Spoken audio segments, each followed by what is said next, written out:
Bulletin की शुरुआत करेंगे बड़ी खबर के साथ। दिल्ली चुनाव आयोग ने बयान जारी किया है। शांतिपूर्वक मतदान हुआ। चुनाव आयोग का कहना है किसी उम्मीदवार से कोई शिकायत नहीं मिली।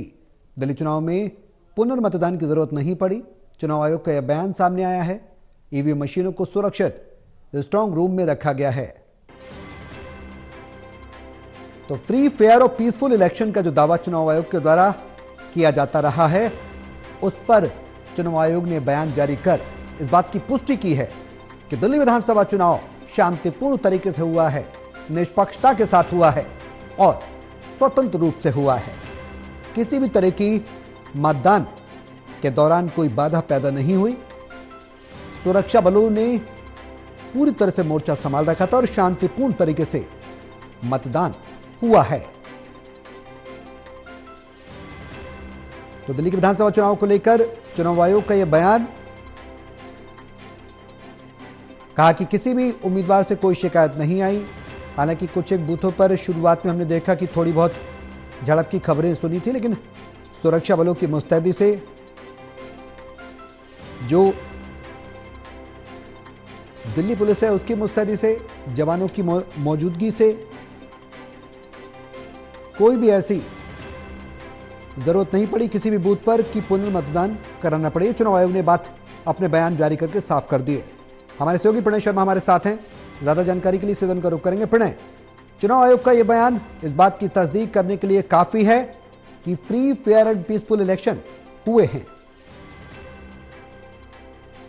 बिल्कुल, देखिए सौरभ, और जो एक प्रेस रिलीज जारी की गई है चुनाव आयोग की तरफ से, उसमें ये जानकारी दी गई है कि पूरी तरीके से जो चुनाव है वो शांतिपूर्वक संपन्न हुए हैं। जांच के दौरान किसी भी उम्मीदवार ने कोई शिकायत आयोग को नहीं की है। इसके अलावा पुनर्मतदान की भी कोई आवश्यकता नहीं पड़ी है। इसके अलावा आयोग की तरफ से कहा गया है कि जो ईवीएम मशीनें हैं वो स्ट्रांग रूम में सुरक्षित तौर पर रखी गई हैं। दिल्ली में ऐसे 19 स्थान बनाए गए हैं जहां पर 19 स्थानों पर 70 ऐसे स्ट्रांग रूम बनाए गए हैं जहां पर इन ईवीएम मशीनों को रखा गया है। इसके अलावा उनकी 24 घंटे 3 लेयर जो सुरक्षा की तैनाती है वो वहां पर की गई है। और स्ट्रांग रूम में पूरी तरीके से जो सिस्टम है वो डबल लॉक सिस्टम लगाया गया है। इसके अलावा वहाँ की जो सिक्योरिटी है वो 24/7 की जा रही है और सीसीटीवी की जो मॉनिटरिंग है वो लगातार वहां पर हो रही है। इस बात की भी जो जानकारी है वो चुनाव आयोग की तरफ से दी गई है।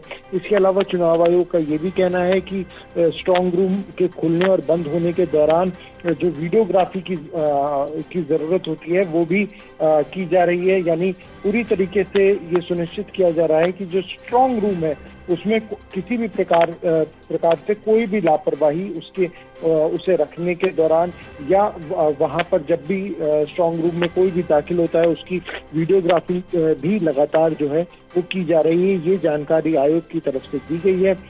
इसके अलावा स्ट्रांग रूम के पास ही एक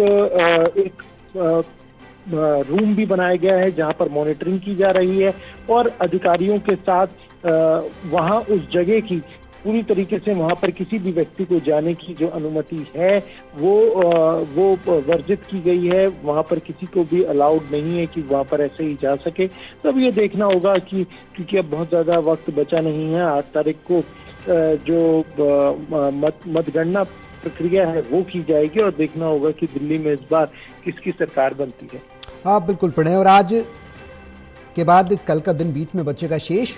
ऐसे में माहौल किस तरह का नजर आ रहा है?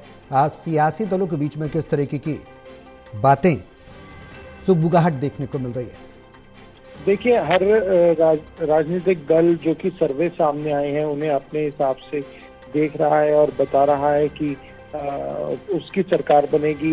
बीजेपी का दावा है कि जो 20 साल से भी ज्यादा लंबा वक्त हो रहा था सरकार बनने का, वो आखिरकार अब पूरा होने जा रहा है और दिल्ली में बीजेपी की सरकार बनने जा रही है। वहीं अगर बात आम आदमी पार्टी की करें तो उनका ये कहना है कि उन्हें पूरा भरोसा है कि एक बार फिर से दिल्ली में आम आदमी पार्टी की सरकार बनने जा रही है। ठीक है, अब इन दावों पर दावे कितने हकीकत में तब्दील होंगे, किस सियासी दल की, देखने वाली बात होगी। अब कल का दिन बीच में शेष है और 8 तारीख को जब काउंटिंग शुरू होगी उसके बाद तस्वीर साफ हो पाएगी पूरी तरह शाम तक कि दिल्ली की सत्ता को किसने हासिल किया। फिलहाल ईवीएम को स्ट्रांग रूम में रखा गया है, चप्पे चप्पे पर 3 लेयर्स की सिक्योरिटी को चुनाव आयोग के द्वारा रखा गया है। साथ ही ये भी कहा गया है चुनाव आयोग के द्वारा बयान जारी करके कि दिल्ली का चुनाव पूरी तरह से निष्पक्ष हुआ, शांतिपूर्ण तरीके से संपन्न हुआ है।